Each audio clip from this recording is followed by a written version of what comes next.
Hello, my name is Andy and I am the Village Idiot. I'm armed with a car and a GoPro and an unhealthy amount of time on my hands. I'm using that time to attempt to visit every civil parish in England.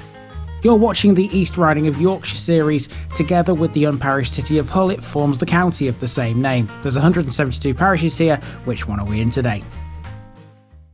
Welcome back to the East Riding of Yorkshire once again, people. Nikki is with me for the third episode in a row. Let's see if this one's going to be as funny as Elstrom was last week. Of course it is. Is it? Are you going to guarantee me that, are you? Well, I hope so. Okay, I'm beginning this one outside this. Here's a wall and it's got 1843 written on it.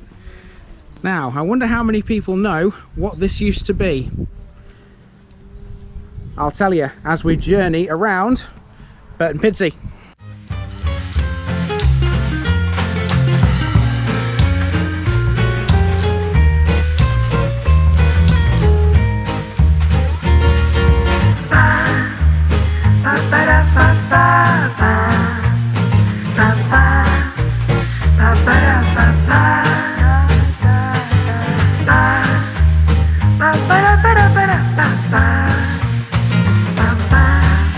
Here's my disclaimer for people who may be watching me for the first time. I say things as I would in my native accent and dialect. As a result, I may not pronounce things in the same way as the locals do. Remember, I'm a visitor. It's impossible to know everything.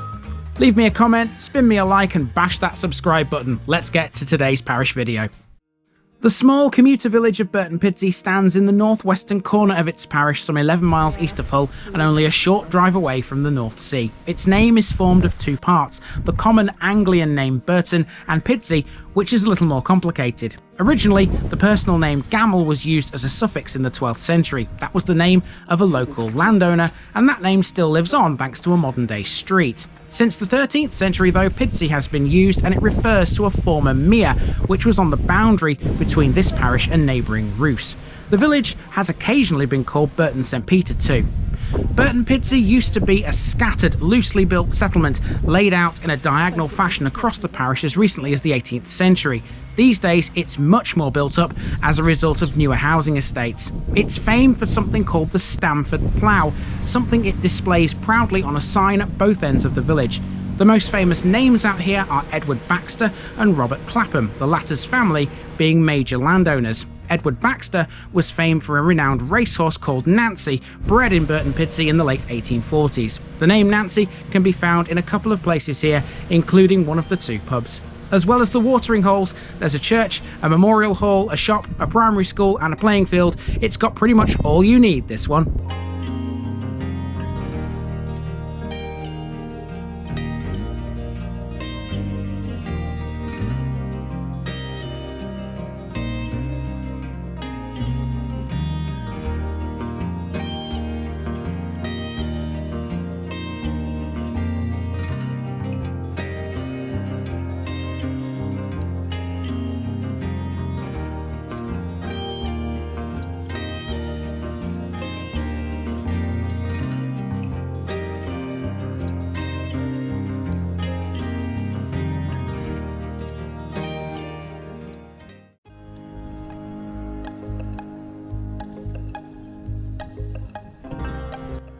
We start with some local businesses. Our route around Burton Pidsea begins on Main Road outside the village shop, which is both a post office and a petrol station as well. It was warm, so we picked up a drink from here.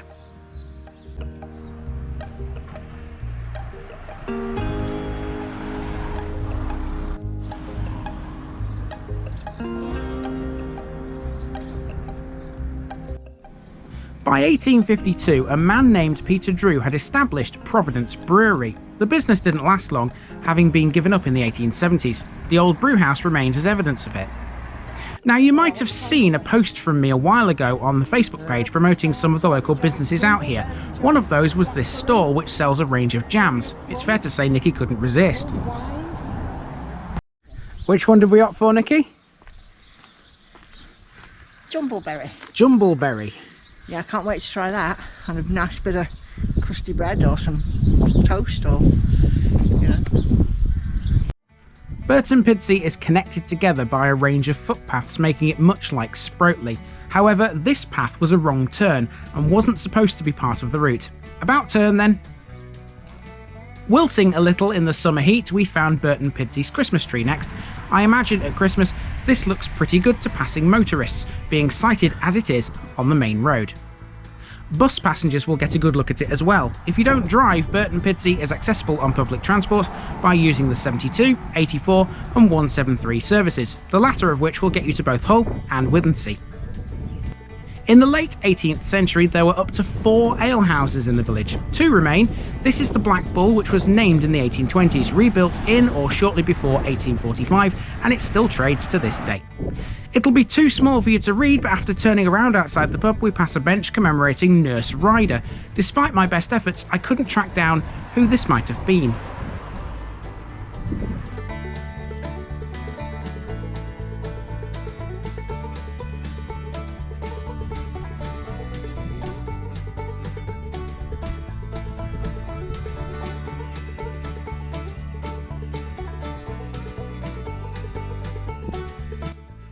We're heading for the church now. You can just see it peeking over the top of these houses. We're coming into the oldest part of Burton Pidsea here, although the only thing that gives that away would be the church. Nikki's architectural knowledge came into play at the end of Kissingate. To get to the church, we needed to walk under this property. According to her, the above property is what's known as a flying freehold. So after walking under that, we have come to the church. Now this is perhaps the most interesting area of Burton Pidsea. Apart from the church, we've also got a school up there, which I'm going to go and see in a second. The first thing that stuck out about the church was this sign. In 1953, some 300 trees were planted here to mark the coronation of our current Queen. I thought it was little green out here. The church was designated a Grade 1 listed building in 1966. Its dedication is to St Peter and St Paul, recorded in 1542, but in 1465 and frequently thereafter it was named in honour of St Peter alone. There can be no argument as to when the church was restored though. Here we have a plaque which denotes the last time it was, and it was in 1987 when it was rededicated by the Bishop of Hull. The church has a late medieval octagonal font and a pulpit, partly of alabaster and marble, which was installed at an earlier restoration in around 1870. It's not that long ago that there were businesses in Church Street. As recently as 1999, this building was both a shop and a post office. It's clearly closed down now, but it does still have the parish notice board outside it. After placing a card on this, I walked to where the second of the 2 pubs can be found.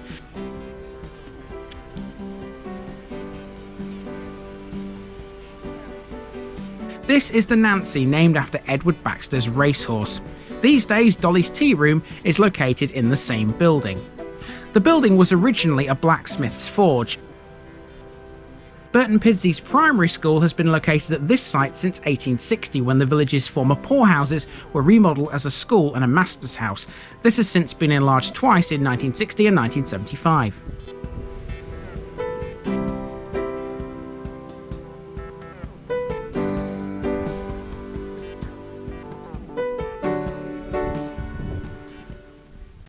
In this area, a lot of the house names and the street names refer to a foundry. For example, that street there is Foundry Garth.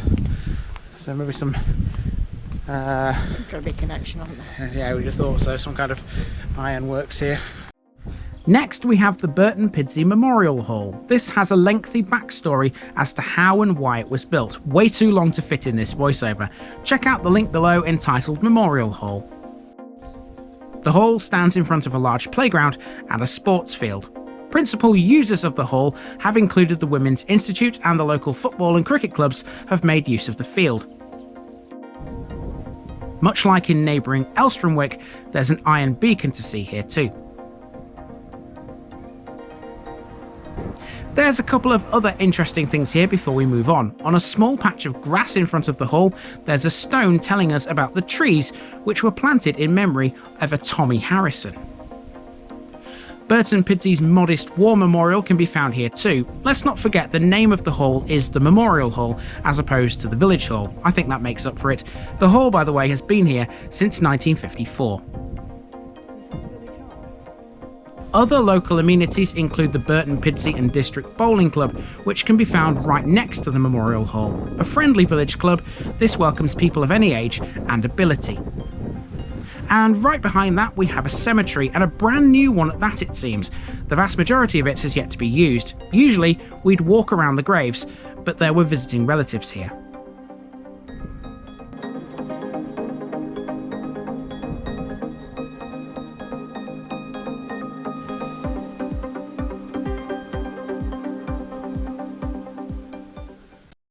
Okay, so we've reached the other end of New Road, where Nikki is going to depart for a sit down for a while, which I don't blame her, considering this is the third village we've done so far on this trip, and you need all your energy for the next place we're going to, don't you? Definitely. Definitely. Right, okay, so you're going that way, up New Road. I'll see you in a bit. See you later. And I am going this way to finish off this route. Let's see what else I can find in Burton Pidsea before we wrap this one up. It's not very clear, but here you can see a tower mill, which ceased to grind corn in or shortly before 1901, when its machinery was dismantled. The 5-storey tower remains in the garden of Mill House.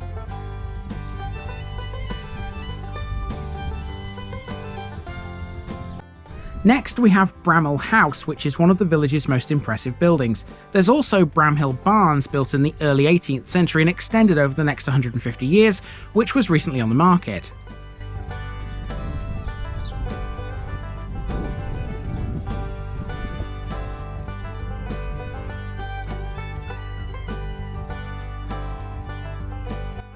Remember the Foundry references from earlier? Well, it was an iron and brass foundry, which was making agricultural machinery by 1872.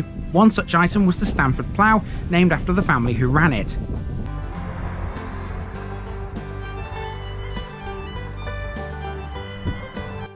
These cottages here were called Blacksmith's Row, a little confusing seeing as the former blacksmith shop, the Nancy, is at the other end of the village. So to finish, what was that wall all about at the beginning? Well, it's a boundary wall with the year 1843 inlaid in the stonework. This was Edward Baxter's brickworks near the junction of New Road and Main Road. The site of the former brickworks is now a residential area, but this wall has survived and is one of the most historic landmarks in Burton Pidsea.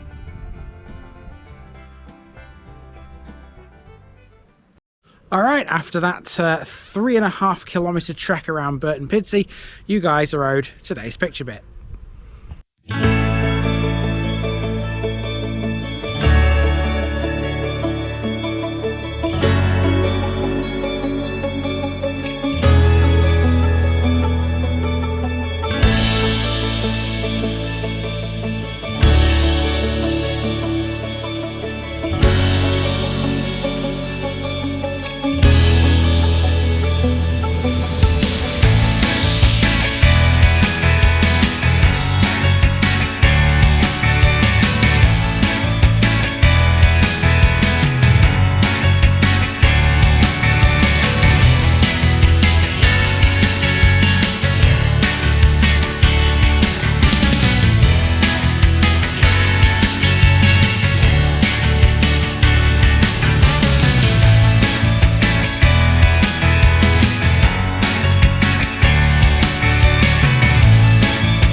Okay, I'm back at the car and I'm reunited with the missus. Hello. Hello. Did you need that sit down? Yeah, resting my feet. You feel much better for it? Yeah, I've got the right shoes on, but you know, it's hard walking around these villages. It's warm and my feet kind of just don't like it. You're going to love the next place then. Oh yes. I'm going to ignore my feet. Yeah, actually that next place we're going to is not the next video you're going to see, because it's going to be filmed slightly out of order. Yeah, the next one you'll see is going to be quite small, but the one we're going to is going to come a couple of weeks after that, so stay tuned if you want to find out what that is. That's been Burton Pidsea, and it's time for me to move on to that next place, and I've been Andy, also known as the Village Idiot, and I'm out.